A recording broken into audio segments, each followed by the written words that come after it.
எல்லாருக்கும் வணக்கம்.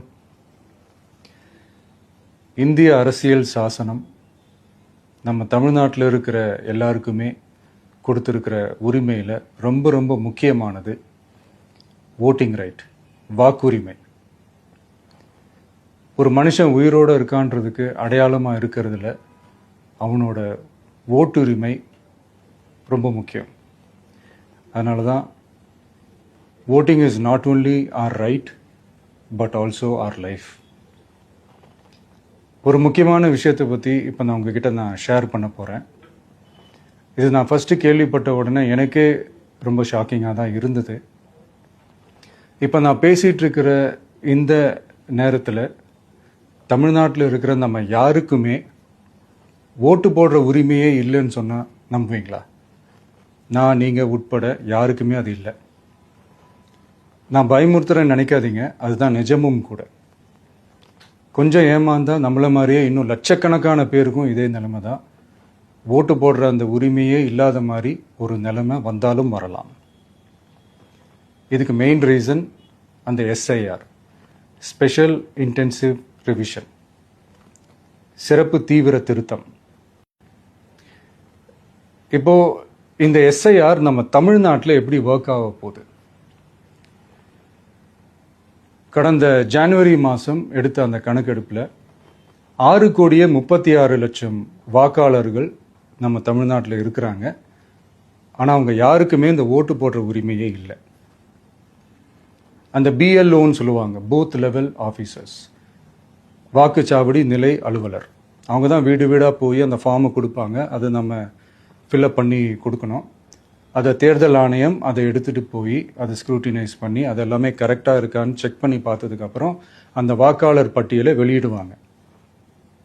அந்த வாக்காளர் பட்டியலில் நம்ம பேர் இருக்கணும், அப்போ தான் நம்மளால் ஓட்டு போட முடியும். அந்த புது பட்டியல் வர்ற வரைக்கும் நம்ம வாக்காளர்களான்றது அது உறுதியே செய்ய முடியாது. இன்கேஸ் அந்த புது பட்டியலில் நம்ம பேர் இல்லைன்னா அது ஒரு தனி ப்ராசஸ், அது ஒரு தனி ஃபார்ம், அது ஒரு தனி கிளைம்ன்ற மாதிரி அது ஒரு வேற வேலை.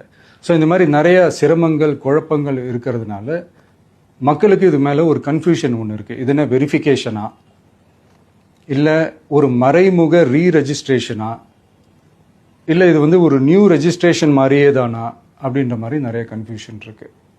அவங்க செய்ய வேண்டியதெல்லாம் ஒன்று தான். இந்த மாதிரி வீடு வீடாக போய் அந்த என்யூமரேஷன் ஃபார்ம் நம்ம ஃபில்அப் பண்ணி கொடுக்கும்போது அதுக்கான அக்னாலேஜ்மெண்ட்டை அந்த பிஎல்ஓ அந்த ஆஃபீஸர்கிட்ட இருந்து நீங்கள் வாங்கிக்கணும். அது ரொம்ப ரொம்ப முக்கியம். இது நான் சொல்கிறது வாக்காளர் பட்டியலில் ஆல்ரெடி உங்கள் பேர் இருக்கிறவங்களுக்கு நான் சொல்கிறேன். இப்போ புது வாக்காளர்கள், ஃபர்ஸ்ட் டைம் ஓட்டர்ஸ், அவங்களுக்கு ஃபார்ம் 6ன்னு ஒன்று இருக்குது. அதை நீங்கள் ஃபில்அப் பண்ணி நீங்கள் உங்கள் ஏரியாவில் இருக்கிற சம்மந்தப்பட்ட அந்த உங்கள் அலுவலகத்தில் நீங்கள் டைரெக்டாகவும் சப்மிட் பண்ணலாம், இல்லை நீங்கள் ஆன்லைன்லேயும் சப்மிட் பண்ணலாம். அப்படி ஆன்லைனில் நீங்கள் சப்மிட் பண்ணிங்கன்னா அதுக்கான ஸ்க்ரீன்ஷாட்டை எடுத்து வச்சுக்கோங்க. ஃபோனில் மெசேஜ் வரும், அதை சேவ் பண்ணி வச்சுக்கோங்க. அப்ராடில் இருக்கிறவங்க கூட அந்த எஸ்ஏஆர் ஃபார்மை டவுன்லோட் பண்ணி நீங்கள் அதை ஃபில்அப் பண்ணி சப்மிட் பண்ணலாம். அதுக்கான அக்னாலேஜ்மெண்ட்டை வாங்கி வச்சுக்கோங்க. ரொம்ப முக்கியமாக உங்களோட பிஎல்ஓ அந்த ஆஃபீஸர் யாருன்னு தெரிஞ்சு வச்சுக்கோங்க. இந்த தேர்தல் ஆணையம் அந்த வெப்சைட்டில் போனீங்கன்னா அந்த பர்டிகுலர் பிஎல்ஓ ஆஃபீஸரோட ஃபோன் நம்பர் கூட நீங்கள் எடுத்து வச்சுக்கலாம். இன்கேஸ் உங்களை யாரையும் ரீச் பண்ணலை இல்லை உங்களுக்கு அந்த ஃபார்ம் கிடைக்கல அப்படின்னா நீங்கள் அவரை காண்டாக்ட் பண்ணி அந்த ஃபார்மை வாங்கி நீங்கள் ஃபில்அப் பண்ணி நீங்கள் சப்மிட் பண்ணலாம். ரொம்ப முக்கியமாக அதுக்கான அக்னாலேஜ்மெண்ட்டை வாங்கி வச்சுக்கோங்க. இது எல்லாமே சரியாக செஞ்சாலும் இந்த எஸ்ஐஆர் மேலே சில டவுட்ஸ் இருக்குது. அது என்னென்னா, இந்த 6,36,00,000 வாக்காளர்களுக்கு ஒருத்தர் விடாமல் இந்த ஒரே மாதத்துக்குள்ளே எப்படி எல்லாருக்குமே அந்த ஃபார்ம் போய் ரீச் ஆகும்? ஒன்று. ரெண்டாவது, நீங்கள் வரும்போது வீட்டை போட்டுட்டு வேலைக்கு போயிட்டு என்ன பண்ணுறது? இப்போ நீங்கள் வருவீங்கன்றதுக்காக வேலையெல்லாம் விட்டுட்டு வீட்டுக்குள்ளேயே உட்காந்துட்டு இருக்கணுமா? ஸோ இதில் மெயினாக பாதிக்கப்பட போகிறது உழைக்கிற மக்கள், ஏழைகள், வேலைக்கு போகிற பெண்கள். இவங்களுக்கு யார் கரெக்டான அந்த பதில் சொல்ல போகிறது? ஒரு நியாயமான எஸ்ஐஆர்னா என்ன நடக்கணும்? இப்போது இறந்து போனவங்கள மார்க் பண்ணி அதுலேருந்து டிலீட் பண்ணணும். இப்போ போலி வாக்காளர்கள் இருந்தாங்கன்னா அவங்கள மார்க் பண்ணி டிலீட் பண்ணணும். இப்போ ஆல்ரெடி ஓட்டு இருக்கிறவங்களுக்கு எதுக்கு இந்த ரெஜிஸ்ட்ரேஷன் என்ற பேர்ல இவ்வளவு குழப்பங்கள் அப்படின்றதான் இங்க கேள்வி. இப்போ புதுசா வர்ற வாக்காளர்களையோ இல்ல ஓட்டு இல்லாதவங்களையோ சேர்த்தா பத்தாதா? இப்போ ரீசெண்டாக நடந்த இப்போ எலெக்ஷன் 2021, 24 எப்படி எல்லாருமே ஓட்டு போட்டோம்? அதில் ஓட்டு போட்டவங்க கூட இப்போ புதுசாக ரெஜிஸ்டர் பண்ணணும்னா அது ஏன் அந்த கன்ஃபியூஷன் அப்படின்றதான் நாங்கள் கேட்குறோம். அதனால தான் நாங்கள் எஸ்ஐஆரை எதிர்க்கிறோம். இப்போ புதுசாக சில கம்ப்ளைண்ட்ஸ்லாம் வர ஆரம்பிக்குது. அது என்னன்னா முக்கியமாக நம்மளுடைய டிவிகே தோழர்களுக்கு அந்த ஃபார்ம் கிடைக்க மாட்டேங்குது, கொடுக்க மாட்டேன்றாங்க அப்படின்ற சில கம்ப்ளைண்ட்ஸ். இது யார் பண்ணுறாங்க அப்படின்றது நான் தான் சொல்லி தெரிய வேணும்னு ஒன்றும் அவசியம் இல்லை உங்களுக்கு. இப்போ இருக்கிற ஆட்சியாளர்கள் அவங்களுக்கு கைப்பாவையாக இருக்கக்கூடிய சில பேர் வந்து இதை செய்ய ஸ்டார்ட் பண்ணியிருக்கிறாங்க. அதனால் மைடியர் வர்ச்சுவல் வாரியர்ஸ், இதை வந்து சாதாரணமாக எடுத்துக்காதீங்க. இது எல்லாருக்குமே அந்த ஃபார்ம் போய் ரீச் ஆகணும். இதில் ரொம்ப உறுதியாக இருங்க. அதையும் மீறி உங்களுக்கு அந்த ஃபார்ம் கிடைக்கலன்னா இருக்கவே இருக்கும் ஆன்லைன். தேர்தல் ஆணையம் அந்த வெப்சைட்டில் போய் அந்த ஃபார்மை டவுன்லோட் பண்ணி நீங்கள் ஃபில்அப் பண்ணி சப்மிட் பண்ணலாம். உங்கள் வீட்டில் இருக்கிறவங்களுக்கு நீங்கள் செஞ்சு கொடுங்க, பக்கத்து வீட்டில் இருக்கிறவங்களுக்கு செஞ்சு கொடுங்க, தெரிஞ்சவங்களுக்கு, தெரியாதவங்களுக்கு, பழகினவங்களுக்கு, பழகாதவங்களுக்கு எல்லாருக்குமே நீங்கள் தயவு செஞ்சு கொடுங்க. அண்ட் ரொம்ப முக்கியமாக நம்ம ஜென்சி கிட்ஸ், நம்ம ஃபஸ்ட் டைம் ஓட்டர்ஸ், நம்ம புது வாக்காளர்கள், நம்ம நண்பா நண்பிகள், அவங்க ரொம்ப கேர்ஃபுல்லாக இருக்கணும். நான் ஆல்ரெடி சொன்ன மாதிரி உங்களுக்கான ஃபார்ம், அந்த ஃபார்ம் நம்பர் 6, அதை கரெக்டான டீட்டெயில்ஸோட கரெக்டான உங்கள் டாக்குமெண்ட்ஸை வச்சு அதை சப்மிட் பண்ணுங்கள். ஏன்னா வரப்போகிற தேர்தலில் நீங்கள் தான், அந்த ஜென்சி வாக்காளர்கள் தான் மிக முக்கியமான ஒரு ஃபோர்ஸ் அப்படின்றது எல்லாருக்குமே தெரிஞ்ச ஒரு விஷயம்.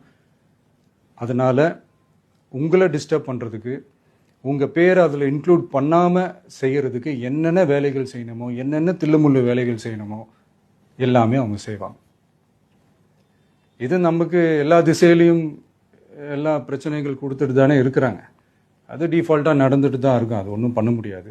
ஸோ அந்த மாதிரி ஓட்டு போடுற விஷயத்துலேயும் அவங்க என்ன மாறவா போகிறாங்க? இப்போ நான் சில மீட்டிங்ஸ்லலாம் ரிப்பீட்டடாக ஒரு விஷயம் நான் சொல்கிறேன்ல, 2 பேருக்கு நடுவில் தான் போட்டி அப்படின்ட்டு. அது மேடைக்கு மேடை அவங்க அதை ப்ரூவ் பண்ணிகிட்டு இருக்கிறாங்க. அதனால் தோழர்களே, வரப்போகிற தேர்தலில் நம்ம யாருன்னு காட்டணும், நம்ம பலம் என்னன்னு காட்டணும். அதுக்காக அந்த பலமான, அந்த பவர்ஃபுல்லான ஆயுதத்தை நம்ம கையில் எடுக்கணும். அந்த ஆயுதம் வேறு எதுவுமே இல்லை, ஓட்டு, வாக்கு, ஜனநாயகம். அது இருந்தால் தான் நம்ம அந்த வெற்றியை நோக்கியே நம்மளால் பயணிக்க முடியும். தமிழ்நாடே அந்த வாக்குச்சாவடி முன்னாடி திரண்டு நிற்கணும். அதை பார்த்துட்டு தமிழ்நாடே தமிழக வெற்றி கழகமா இல்லை தமிழக வெற்றி கழகம் தான் தமிழ்நாடா அப்படின்ற மாதிரி இருக்கணும். வீடுன்னு ஒன்று இருந்தால் தான் ஓடு மாற்ற முடியும்னு அறிஞர் அண்ணா அவர்கள் சொல்லியிருக்கிறாங்க. அந்த மாதிரி ஓட்டுன்னு ஒன்று இருந்தால் தான் இந்த நாட்டையே காப்பாற்ற முடியும். அப்புறம் இன்னொரு முக்கியமான விஷயம், அந்த எனிமரேஷன் ஃபார்ம் நீங்கள் ஆன்லைனில் நீங்கள் ஃபில்அப் பண்ணும்போது அதில் ஒரு சில ப்ராப்ளம்ஸ் வர்றதுக்கு வாய்ப்பு இருக்குது. அது உங்களுடைய ஓட்டர் ஐடியில் இருக்கிற உங்கள் பேரும் ஆதார் கார்டில் இருக்கிற பேரும் அந்த ஸ்பெல்லிங், இனிஷியல்ஸ் எல்லாமே ஒரே மாதிரி இருந்தால் தான் அது அக்செப்ட் ஆகும், இல்லைன்னா அக்செப்ட் ஆகாது. அது கொஞ்சம் கேர்ஃபுல்லாக பண்ணுங்கள். அது கொஞ்சம் யூசர் ஃப்ரெண்ட்லியாக இருக்கலாமேன்னு கேட்டதுக்கு அதெல்லாம் முடியாது, அதுக்கெல்லாம் வாய்ப்பு இல்லை, அதுக்கெல்லாம் ஆளுங்க இல்லை, பண்ண முடியாதுன்னு ரிப்ளை பண்ணிட்டாங்க. ஸோ அதனால் மைடியர் டிவிகே தோழர்களே, மைடியர் ஜென்சி படை பலமே, உஷாராக இருங்க, கான்ஃபிடென்ட்டாக இருங்க, நல்லதே நடக்கும், வெற்றி நிச்சயம். மீண்டும் சந்திக்கும் வரை நன்றி, வணக்கம்.